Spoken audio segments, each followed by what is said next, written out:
quero falar com vocês sobre o som que sai da fonte. Apocalipse capítulo 2, verso 25.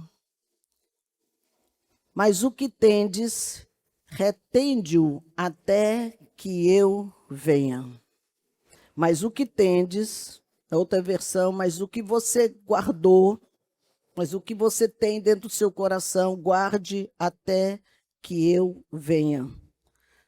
E a pergunta que eu faço é: o que você tem guardado no seu coração? Ele vem de uma proposta que Deus faz a cada um de nós. E essa proposta vem de um processo de 3 etapas na nossa vida: o ouvir, aprender e ecoar. Vamos repetir? Ouvir, aprender e ecoar. São 3 coisas importantíssimas que precisamos aprender nessa jornada do Senhor Jesus, porque são passos que vão nos desenvolver em cada uma dessas etapas. Ouvir é muito mais do que simplesmente receber. O que é necessário para eu poder ouvir? A Bíblia me ensina, irmãos, que quando eu quero ouvir, e até a nossa convivência hoje, para que a gente possa ouvir, precisamos nos silenciar. Não tem como você ouvir falando junto. Então, precisa silenciar qualquer ruído que esteja ao seu redor. E qualquer ruído é tudo para que te desconecte de Deus. Desconecta, então, de todas as distrações, de tudo que tem ao seu redor, porque naquele momento você está disponível para ouvir. E quando você para ouvir, você não quer ouvir outra pessoa, você dá atenção para aquilo que lhe interessa. E para ouvir, nós precisamos ter também uma busca intencional. É isso que eu quero. Ninguém ouve aquilo que não lhe agrada. Nem programa de televisão. Você fica toda hora, quando é alguma coisa que não lhe agrada, o dedinho funciona para você estar pulando o canal, mudando de estação. Porque se nós queremos buscar a Deus, precisamos ter esse desejo intencional. Esse desejo, irmãos, é um tempo dedicado exclusivamente. Eu vou ler a Bíblia, então agora eu vou ler a Bíblia. Eu vou orar, então eu vou orar. Você não vai ficar lá olhando para a luz, aqui tem mais lâmpada, você vai perder mais tempo em contar. Né?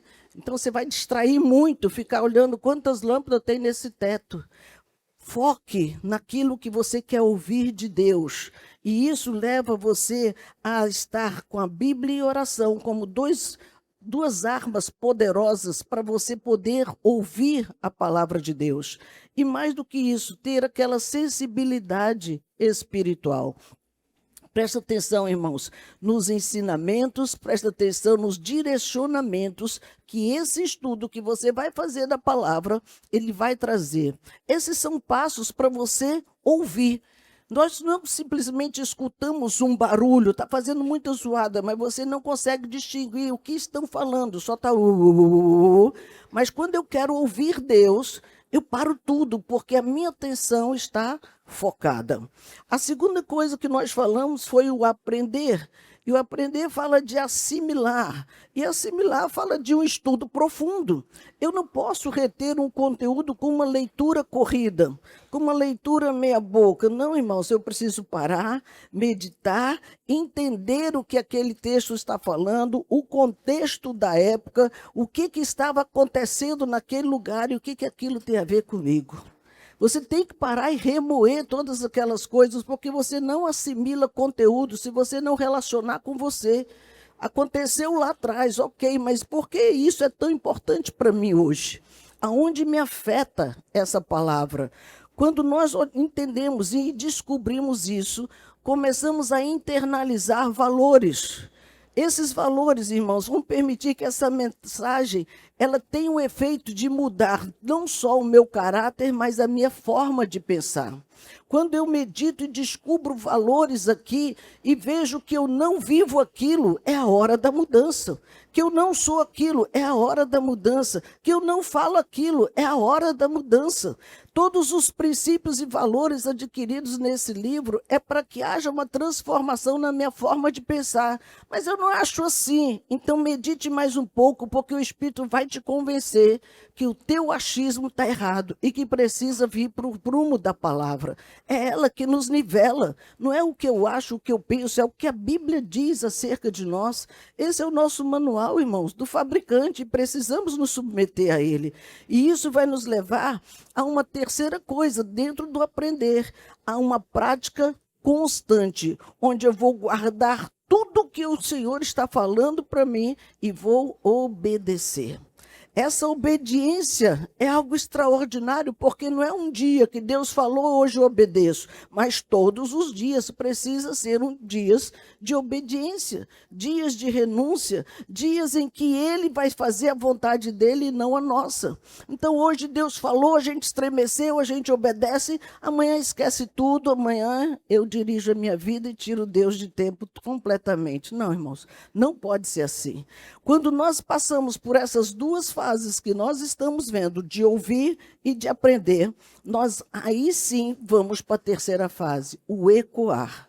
O ecoar é uma transmissão, é o momento em que você dá um testemunho vivo, deixando as atitudes velhas para trás, as ações velhas, refletidas já em Cristo, já temos um pensamento novo, aí sim podemos trazer a novidade para outra pessoa. Não tem como você fazer uma transmissão ou ecoar um som divergente daquele que está dentro de você.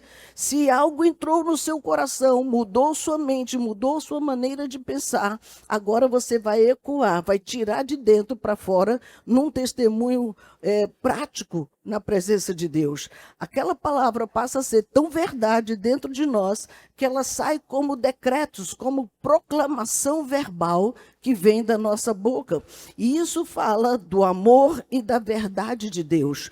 Quando você proclama isso, as pessoas entendem que é mais do que uma palavra que não é humana, é Deus chamando à existência algo no mundo espiritual para que caia na nossa realidade e transforme o nosso mundo e a nossa vida. E isso nos leva a viver um processo de discipulado. É muito importante, irmãos, que nesse processo do discipulado é quando nós ajudamos outras pessoas a ouvirem e aprender de Jesus. Por isso que muitas pessoas estagnaram. Primeiro porque não ouvem, não param, não assimilam o que o Senhor tem, não há aprendizado e nem mensagem para reter nessa fonte. A fonte que ele disse que iria jorrar, ela tem uma origem. E se a origem não for essa, você não tem eco. O eco é do eu. O eco é dos pensamentos humanistas e ideológicos que nós temos por aí. E nós precisamos voltar para a origem de todas as coisas, irmãos. Porque como vamos discipular alguém se nem nós somos discípulos? Como vamos ecoar um som que não existe dentro de nós? A palavra só serve para os outros, não serve para mim? A palavra é para mudar o outro, mas não me muda? Só vai ter efeito se primeiro começar a mudar a nossa própria vida. Por isso, a pergunta, como ecoar? Para ecoar o som dos que permanece, você precisa transformar essa palavra que você assimilou em uma ação visível e replicável. Qual é esse eco, então? O eco, irmãos, ele não força e nem torce uma mensagem. Quando fala, vai o E até o final, ele não muda para A, ele não muda para B. Quando os meninos estão testando o som, eles ficam aqui. E esse mesmo eco é que reverbera no ambiente. E é exatamente o que o Senhor quer. Não force uma mensagem que eu não dei. Não fale o que eu não falei. Precisa emitir o eco de Deus. É o mesmo som que saiu da boca de Deus, precisa sair na tua boca e precisa chegar no coração da pessoa. É o eco de Deus que precisa ser replicado, irmãos. E isso reflete com fidelidade aquele som que a fonte emitiu. A fonte não vai mudar, ela sempre é Jesus. Ele fará os rios de águas vivas fluir do nosso interior. E esse rio, ele é limpo, ele não é lamacento, ele não é barrento, ele não é sujo, ele não está cheio de algas. Ele é água pura, límpida, que vem de uma fonte altamente confiável, que é o Senhor Jesus. Por isso que aqui tem as formas práticas de gerar esse eco. Como que nós geramos esse eco no dia a dia? É o som da nossa conduta, das nossas ações, dos nossos comportamentos. As nossas reações, quando são transformadas, elas emitem um eco que todo mundo reconhece. Rapaz, você mudou, né? Tu antes nem era assim, tu nem fazia assim, tu nem falava assim. Opa, alguém está vendo que há um eco novo na minha voz. Alguém está vendo que há uma vida diferenciada. Porque você que antes respondia com ofensas, agora começa a responder com paz. Antes você que estava diante de uma situação difícil e desistia, agora tem uma fé inabalável. Poxa, onde você adquiriu essa fé? Porque o eco mudou, reações transformadas pela fonte que você começou a absorver dentro de você. Outra forma de ecoar pelo testemunho, irmãos, quando fala de integridade. Integridade que às vezes estava oculta. O que o Senhor nos chama é manter os mesmos padrões bíblicos quando você estiver em lugares sozinhos. Onde você estiver longe dos crentes, onde estiver longe do pastor, da apóstola. Não, ela está vendo. Não, ela não pode saber. Então você está fake, você é uma farsa. Você tem duas vidas, que vive uma coisa e prega outra. Se ninguém pode saber os seus erros, você está em pecado. Porque, irmãos, a Bíblia nos manda expor. Põe a pereba para fora, porque sem exposição não tem cura. Não conta para a apóstola, não. Ei, eu sou gente igual você, esqueça, o Senhor está vendo que você tem vida dupla. E isso é ruim. Nós precisamos manter uma integridade, irmãos, onde temos os mesmos padrões na igreja, em casa, no trabalho, na faculdade, na rua, no futebol, no banheiro, em todo lugar você é. Você não é uma farsa, você não é um boneco, você não está ali representando para ninguém, porque o Senhor conhece o teu coração. Ninguém melhor do que Ele. E Ele nos ensina o quê? Um amor prático. E isso nos leva a servir pessoas que estão necessitadas, sem esperar que ela nos recompense por alguma coisa, sem esperar que ela nos promova a algum cargo, sem esperar um reconhecimento. Poxa, valeu, foi muito bom o que você fez. Por que vivemos querendo aplausos, irmãos? Para amaciar nosso ego. Aplauda o rei. Louve o rei, glorifique o rei e o Senhor vai te reposicionar, simples assim. Mas não, nós queremos o lugar de Deus. Nós queremos que o Senhor saia do trono e sai daí, Deus, eu vou sentar no teu lugar. Falei isso semana passada. Ecoar, irmãos, essa vida com o Senhor Jesus fala também pela palavra. O som da mensagem. Presta atenção nisso aqui. A mensagem não é só essa pregada no púlpito com a Bíblia na mão. As nossas mensagens precisam estar nas conversas intencionais. Quando você senta na mesa da resenha, quando senta nessas mesas, quando vai para esses lugares que ficam rindo, brincando, ok? Quais são as conversas intencionais dessas mesas? Precisamos inserir nessas conversas princípios e verdades bíblicas que foram adicionadas à nossa história e à nossa vida. E isso não é algo forçado. Hoje na conversa lá, eu vou sentar com o staff e vou contar isso aqui para eles. Não, irmãos, flui da fonte. A fonte naturalmente vai fazer acontecer o que já está dentro dela. Precisamos entender que as verdades bíblicas, elas estão dentro de nós e ela faz parte do nosso diálogo. Uma característica fortíssima do meu esposo, toda roda que ele sentava não tinha outro assunto, palavra. Quem andou com ele sabe disso. Ele só tinha um assunto e não era chato. Todo mundo se calava para ouvir. Quando pensava que não, já tinha um mundaréu de gente ao redor escutando também. Conversas intencionais, onde as verdades são inseridas no contexto do dia a dia. Naquilo que nós fazemos, naquilo que conversamos, naquilo que vemos. E isso nos leva a compartilhar experiências. Não é só um que fala. Nós vamos contar para os amigos, vamos contar para os familiares, vamos contar para as pessoas as respostas de orações, a visitação de Deus, a revelação que Ele deu, a presença, as experiências da semana. Será que nós não temos experiências com Deus durante a semana inteira? Deus é Deus, irmãos, e Ele faz coisas extraordinárias. Outra forma é você usar suas redes sociais para criticar, para falar mal, para bater em alguma coisa que você leu e não gostou. Queridos, você não precisa disso. Use as suas mídias para postar palavras de esperança e não de julgamento. Fala algo que traga, construa alguém e não destrua pessoas. Por mais que a gente não concorde com o seu ponto de vista, por mais que ele pense muito diferente, essa época está muito melindre em qualquer coisa que se fala.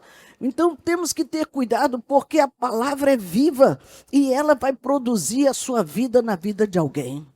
A terceira coisa, irmãos, nós ecoamos pelo discipulado, que é o som que se multiplica. Veja, nós vimos o som da conduta, vimos o som da mensagem, agora é o som que multiplica. Esse som que multiplica é na nossa caminhada conjunta. Que caminhada é essa? Quando você convida alguém mais novo na fé e que você vai ensiná-lo a estudar a Bíblia. Você vai ensinar a conhecer Deus na intimidade. Vai mostrar pela sua experiência como se cresce em Deus. Como conhece melhor o Cristo que nós conhecemos. Ela também fala do discipulado na prestação de contas. Não queremos dar satisfação para ninguém. Queremos viver de qualquer forma. Queridos, compartilhe com a sua liderança, as suas lutas, as suas vitórias. Não é vergonha você dizer que está sendo tentado. Não é vergonha você dizer que caiu. Não é vergonha você dizer que precisa de ajuda. Vergonha é você ficar lá na lama e não ter ninguém para te ajudar e acusar os crentes, porque ninguém veio atrás de mim. Você foi lá contar? Você foi lá pedir ajuda? Você foi lá dizer que precisava pelo menos de oração numa mensagem, ore por mim? Às vezes não tomou nenhuma iniciativa e quer que a gente encontre essa criatura caída por acaso no meio da rua. Não funciona assim, irmãos. A prestação de contas, ela nos leva a ter confiança no irmão mais velho para que ele nos ajude a ficar de pé. Para que ele nos ajude a orar, a vencer o dia mau. Às vezes eu fico, tem hora que eu sou enjoada, e aí, tá tudo bem? Tá tudo bem. Eu sei que o bicho está arriado dos 4 pneus, mas tá tudo bem. Fala a verdade. Ninguém pode ajudar quem omite a verdade, irmãos. A Bíblia é muito clara em relação a isso. Essa prestação de contas não é porque você tem que dar satisfação da minha vida para ninguém. Não, você não tem, não. Mas se você quer crescer, se você quer ser um homem de Deus, uma mulher de Deus, peça ajuda e seja transparente na sua vida. Ninguém é um homem e uma mulher de Deus que esconde pecado, irmãos. Ninguém. Jesus, ele mostrava as suas dores. Ele estava triste, ele chorava. Ele estava angustiado, vamos ali orar comigo. Ele levava os 3 mais chegados, vamos orar. Ele estava sempre ali diante de alguém para que eles estivessem ao seu lado no dia mau que ele enfrentou vários. E nós somos melhores do que eles, que ninguém pode saber o nosso dia mau.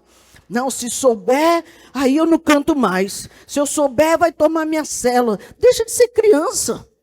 Deixa de ser menino. Como é que você vai derramar uma alma doente na vida de outra pessoa? Olha o que a Bíblia ensina, irmãos. Outra coisa que ele fala sobre serviço à comunidade. Nós precisamos nos engajar muito nos ministérios, nas células. Prestar serviço é o que o Senhor nos chamou para fazer. Quando você vai para a célula, não é um clubinho social, não. Você vai levar vidas para serem transformadas. Você vai discipular vidas que precisam ser transformadas. É o seu serviço, é o seu chamado. O Senhor nos chamou para servir e não para ser servido, para ajudar e não simplesmente ser ajudado, entregar aquilo que Ele nos entregou. Se nós temos recebido tanto, por que não ajudar alguém? Por que não estender a mão sobre outra pessoa?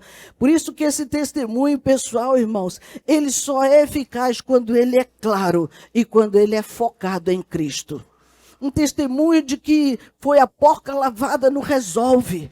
Tem que ser algo muito claro, porque a estrutura, ela divide a nossa vida em 3 partes. O antes, o hoje e o depois. Quem eu era antes, o que eu fazia antes. Tem gente que fica mais de 1 hora contando bagaceira do passado. Eu encontrei Jesus e agora eu estou na igreja. E aí? O que aconteceu agora? Não fala nada do agora, porque enfatiza aquela vida terrível, em vez de falar do grande amor de Jesus que nos absorveu e o que ele fez depois disso na nossa vida. Nosso testemunho, irmãos, precisa até mesmo ser reelaborado, para não estar falando muito do passado e nada do presente nem do futuro. Observe que a Bíblia, ela nos traz muitos exemplos de pessoas que viveram essas 3 etapas, mas souberam como passar esse testemunho. E eu quero falar sobre dois personagens que mostram isso com muita clareza. O melhor exemplo que a gente tem aqui, irmãos, a Bíblia diz em João 9, aquela cura daquele cego de nascença. Aquele homem que chegou até Jesus, ele cuspiu, fez o lodo, colocou nos seus olhos, mandou para o tanque de Siloé, lavou e enxergou. Ponto. A experiência do cego. Ok. Agora, a história dele foi direta. A história dele foi focada. Foi uma experiência real. Veja como aconteceu. Qual era a minha vida antes? O cego disse, eu era cego. Ponto. João 9, 25. A minha vida antes eu era um cego. Ele aqui, irmãos, ele reconhecia com essas 3 palavrinhas a sua limitação. Ele reconhecia que ele precisava de pessoas para tudo. Ele não tinha respostas porque ele sempre dependia de outras pessoas na sua vida. Ele dependia de outras pessoas para mostrar para ele como se direcionar, porque ele vivia numa escuridão total. Então, o passado desse homem era só isso. Eu era cego. E isso dá a entender que eu dependo de pessoas para todas as coisas da minha história. Mas aí, teve o hoje. Foi o meu encontro. E o meu encontro, ele diz no verso 11. O homem chamado Jesus misturou terra com saliva, passou nos meus olhos e me disse, vai, lava-se no tanque de Siloé. Eu fui, lavei-me e passei a ver. Simples assim. Ele mostra o seu testemunho de uma forma direta. Quando ele estava sendo interrogado, as pessoas não queriam que ele confessasse que Jesus fez isso. Era um dia de sábado, ele não podia fazer nada daquilo. E ele disse, olha, foi isso que aconteceu. E ele falou em ordem tudo o que aconteceu na vida dele. Ele obedeceu de uma forma prática, ele experimentou o milagre e agora está tudo maravilhoso. Eu estou vendo. Aquilo mexeu com aqueles homens, você não pode ser assim. Cadê sua mãe? Foi na mãe dele. É verdade que esse menino era cego? É verdade. Ele nasceu cego. E como é que ele está vendo? Isso aí eu não sei. Ele já é um homem, pergunta para ele. É ele quem vai dizer. Eu não sei como dizer isso. A mãe não se meteu nessa bronca, irmãos, porque não cabia a ela. Só que o milagre hoje... Qual era o milagre o milagre que ecoou depois desse encontro com Jesus? Ele continuou a propagar esse milagre para aqueles homens que insistiam com a vida dele. Ele disse, rapaz, uma coisa eu sei, eu era cego e agora eu vejo, tá bom para ti? Ele encerra o assunto. Não fica lá querendo explicar o quê? Eu não enxergava e agora eu enxergo, porque eu encontrei alguém que fez algo pela minha vida. É isso que importa, irmãos. Diante dos críticos, irmãos, ele não debateu teologia, ele não foi lá na lei justificar que dia era aquele, ele apenas ecoou uma realidade. Presta atenção nisso. Ele apenas mostrou que a transformação que aconteceu na vida dele e nada mais. O fato era visível, todo mundo conhecia aquele homem antes e agora estava vendo o homem depois. Mas a história foi simples assim. Este homem tocou nos meus olhos com a sua saliva e eu lavei no tanque, agora eu vejo. Esse testemunho é muito direto, irmãos. Nós não precisamos enfeitar o pavão para as pessoas, não. Eu não prestava para nada, mas eu encontrei um homem que ressignificou minha vida. Agora eu tenho vida abundante. É isso que eu sei para te dizer. E essa vida ele tem para você. E às vezes você não pode falar nem um testemunho simples assim. Quando você olha para o outro personagem, que também foi bem direto, Paulo. Olha o testemunho de Paulo em Atos 26, irmãos. Ele estava diante do rei Agripa, contando toda a sua história, toda a sua trajetória. E aí veja que num discurso tremendo que ele fez ali, ele usa essa mesma estrutura do antes do encontro e depois. Ele fez as mesmas coisas. O que Paulo fez? Na minha vida antes, eu era um religioso vazio. E ele diz no versículo 5 e 9, vivia como fariseu. Eu mesmo estava convencido de que devia fazer tudo o que fosse possível para combater o nome de Jesus. Essa era a minha vida antes. Eu era um fariseu, eu era um religioso, eu sabia de tudo, mas eu era um cara vazio. Eu não tinha sentido, não tinha sentido nenhum naquilo que eu estava fazendo. Paulo estava mostrando aqui, irmãos, que ele era cego espiritualmente, tanto quanto o cego de João 9.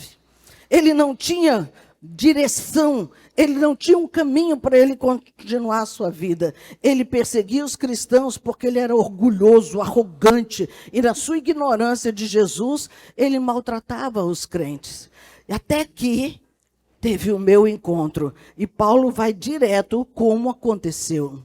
Como foi o encontro de Paulo? Lá ele diz no verso 13 a 15, vi uma luz do céu e ouvi uma voz que me dizia, Saulo, Saulo, por que me persegues? E eu perguntei, quem és tu, Senhor? E o Senhor respondeu, eu sou Jesus. Simples assim. Ele disse dessa forma, simples para o rei. E o rei ficou assim, olhando para a cara dele, como assim? Ora, eu relatei aqui só o meu confronto com a verdade. Eu estive frente a frente com uma verdade que eu não conhecia antes. Eu conhecia a lei inteira, já tinha decorado aquela lei toda, mas eu era vazio, não tinha esse conhecimento, a verdade nunca esteve diante de mim, e de repente ela parou e ele estava ali falando comigo, e eu ouvi a voz do Senhor Jesus, dizendo, Saulo, Saulo. Irmãos, quem é dos antigos sabe que quando a mãe chama o menino, filhinho, tem uns mimozinhos que chamam, mas quando ele te chama pelo nome, você corre, né não? Sabe que o bicho vai pegar, não é assim?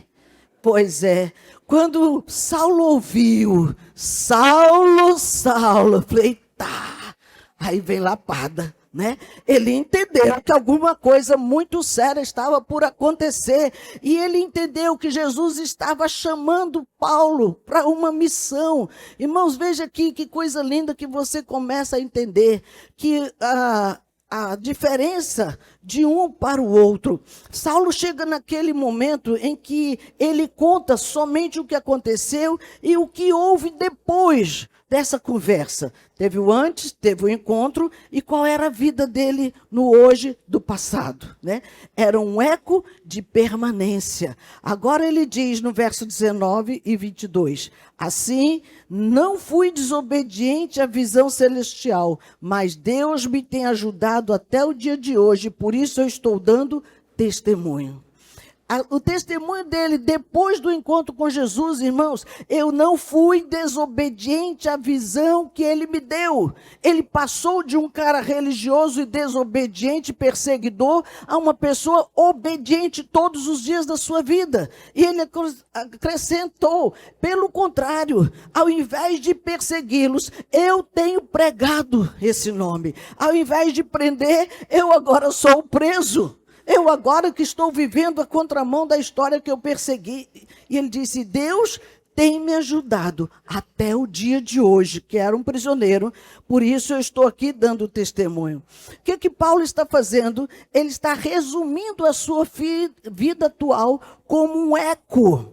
O eco que está saindo dele agora é relacionado à visão que ele teve no encontro que ele teve com Jesus. Esse eco não mudou. Ele permaneceu pregando todos os dias da sua vida. Qual é o eco que você reproduz depois do seu encontro? Ele foi fiel e obediente e fazia o que Deus mandou todos os dias, irmãos, a tempo e fora de tempo, apesar das prisões, perseguições, açoites, naufrágios e tudo mais. E aí você vê a diferença dos dois, do cego e de Saulo. O cego era um fato, a cura, e Paulo era um propósito, missão. Colocou uma missão nas mãos dele, e aqui foi um fato que caracterizou que a presença do Senhor foi na vida daquele homem também. Veja que quando você cruza a experiência desses dois irmãos, do cego de nascença com o som de Paulo, nós descobrimos que os fundamentos do Senhor são os mesmos e eles têm um som. Aleluias!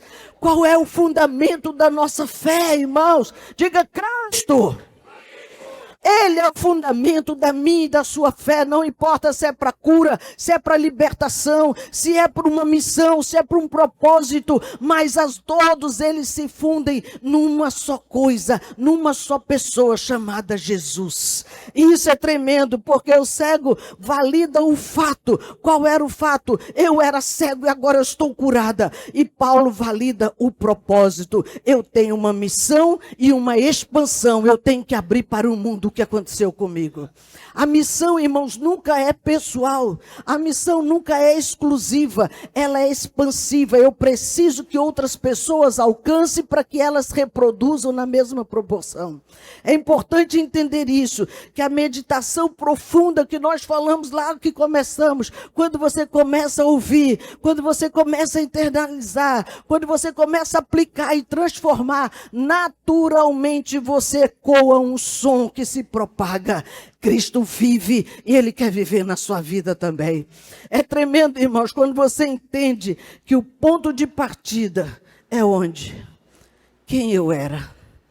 Eu era cega, eu era um tapado religioso, porque só era religioso, não queria saber de nada. Eu era insuficiente naquilo que eu fazia, mas agora eu estou vendo algo novo. Aquele cego, irmãos, ficou preso pela sua limitação. Há quantos anos? Era uma limitação física, uma limitação social. Ele não tinha muito espaço, era escuridão e dependência.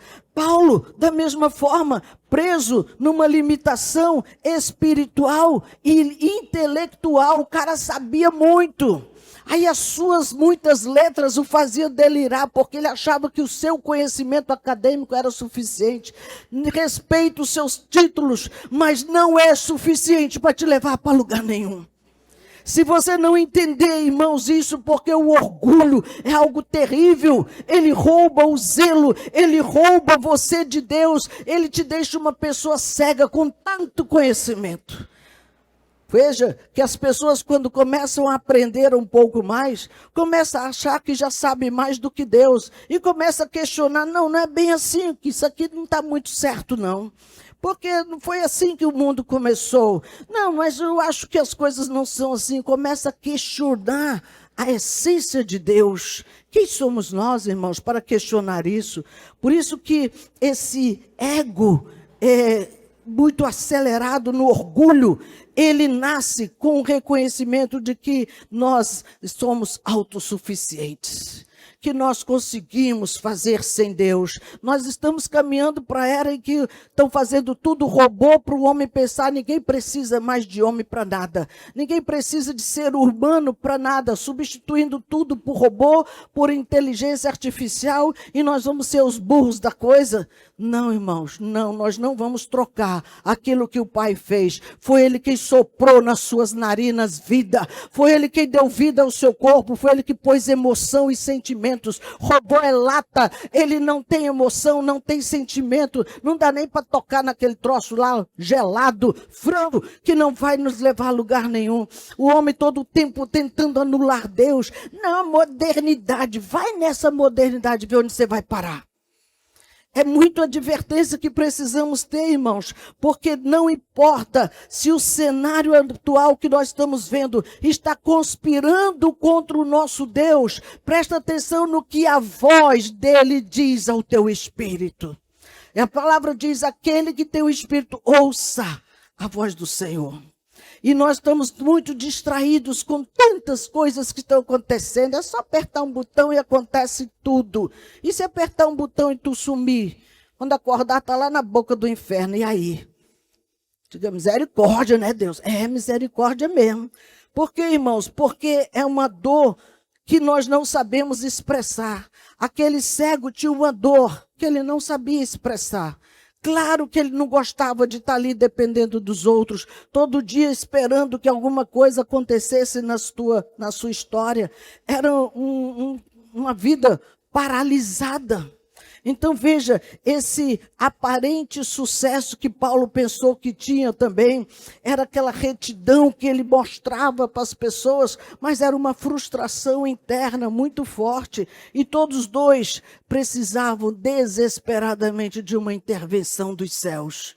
E nós também precisamos. Veja que o ponto da virada foi o momento da interrupção do Senhor. O cego Jesus vai até ele. Paulo, Jesus vai até ele. Jesus tem ido atrás de nós, irmãos, e quantas vezes nós viramos as costas para ele? Quantas vezes nós fingimos que não ouvimos? Não quero que ele ponha lama nos meus olhos, não. Que nojento, ele cuspiu nos meus olhos, cuspiu na minha cara. Nojento é viver escravo e cego. Nojento é ser ridicularizado pelos homens. Irmãos, quantas críticas acerca de Jesus. Paulo, ele derrubado ali naquele caminho, ele viu uma luz que deixou o cego também. Mas mais do que a luz, ele ouviu o som da voz do Senhor. Ouvir esse som, irmãos, é algo tremendo, porque o encontro com Deus, ele sempre interrompe a nossa rota. Seja ela de sucesso ou de fracasso, o Senhor vai te parar em algum momento. Para aí, você vai ter que ter conversa comigo. Você vai ter que me encarar em algum momento da sua história, seja do sucesso ou do fracasso, ou do estar jogado fora, ou você pensar que está bem, você tem que parar um dia para estar diante de mim. Irmãos, isso é inevitável, todos nós vamos ter esse momento. E qual vai ser a nossa resposta a essa audição do Senhor? Esse questionamento, esse encontro, esse momento que Ele nos parar. Por isso que o cego, o Senhor disse para ele, vai lá no tanque de Siloé. Você não vai ser curado agora não, para ver qual era o teu nível de obediência. E ele mesmo tateando, sem saber exatamente, alguém deve ter conduzido, mas ele foi parar lá no tanque. Ele obedeceu. Saulo, da mesma forma, ele não estava enxergando nada. Precisou que alguém o conduzisse para que ele ficasse lá aguardando por 3 dias, até que o Senhor mandasse o profeta lá falar com ele. Veja, irmãos, o aprendizado começa no momento que nós aceitamos sair do desconforto do processo que Deus nos colocou. Ele não esperava. Qual era o desconforto de Saulo? Eu tenho que sair atrás desses cristãos, eu tenho que perseguir esse povo, eu tenho que pôr esse povo na cadeia. Qual era o desconforto do cego? Está ali pedindo esmola e dependendo de alguém para levá-lo todo dia para aquele mesmo lugar, viver as mesmas coisas. Qual é o ponto comum aqui, irmãos? O fato e o propósito. Presta atenção nessas duas coisas. Deus uniu fato e propósito numa só coisa. Porque o verdadeiro som daqueles que permanecem, ele equilibra essas duas coisas, fato e propósito. O verdadeiro som é a voz do mestre. Os dois ouviram a voz do mestre. Um para ser testemunho da cura e um para ser missionário para expandir o reino de Deus. Eles dois não se anulam, eles se completam. O fato, irmãos, foi uma base inabalável. Eu era cego. Ninguém tem dúvida disso. Mas agora também ninguém tem dúvida. Eu estou vendo. Você está com a blusa vermelha, você está com uma blusa azul, você está com uma blusa preta. Ele agora enxergava. Era fato incontestável, irmãos. Não tinha argumento. Por isso que a hora que você dá testemunho daquilo que agora você vê, é porque você está investido de uma autoridade e convicção que ninguém vai tirar de você. Quem eu era e quem eu sou. Ninguém pode dizer, porque só você sabe a vida que tinha e a vida que tem. Outra coisa importante, o propósito, que foi o de Paulo, foi um ato direcionado. Ele compreendeu que Jesus estava enviando, tanto que ele diz, não fui desobediente à visão celestial, permaneço dando testemunho. Será que nós temos consciência que ele nos enviou? Temos consciência da missão que está nas nossas mãos? Permanece na missão ou já ficou lá no começo da caminhada? A maioria ficou lá no começo, irmãos, porque o propósito, quando ele nos dá uma missão, ele também dá direção. É importante entender, foco, direção e persistência, eles nos perseguem dentro da missão que ele coloca na nossa vida. Por isso que se você viver apenas com base no fato do passado, sua fé vai ser estática, imóvel, vai virar um monumento, vai ficar uma estátua e nada mais do que aquilo. E não é isso que o Senhor quer. Ele não te chamou para ser um memorial, nem um objeto de museu. Deus nos chamou para ecoar uma palavra viva. O eco precisa sair de uma voz que você ouviu. Se você não ouviu, justifica não ter eco na sua boca. Justifica não evangelizar. Justifica não falar do amor de Jesus. Por isso que, resumindo essa permanência na presença de Deus, ele diz, mas o que tendes, retenha até que eu venha. Não é até o dia que você tiver a fim de falar, não. Você vai ter que reter isso no seu espírito, essa voz, até que ele volte. Irmãos, isso é tremendo quando você entende isso, porque permanência é guardar o foco. Eu não vou sair do meu propósito, eu vou segurar essa missão até o final. Eu não vou sair de onde o Senhor me colocou. Se nós entendemos que ele nos resgatou, avança nesse propósito, não pare, porque Jesus está nos comissionando. Observe, querido, que o som que o mundo precisa ouvir de você é a junção dos dois, é a simplicidade do milagre, vivido com a profundidade da missão que você passa a assumir a partir dali. Deus, ele quer trazer clareza do seu propósito para poder te alinhar com o som que sai da boca de Deus. Mas é importante parar para ouvir. Qual é o som que você tem ouvido? Qual é a voz que tem falado para você?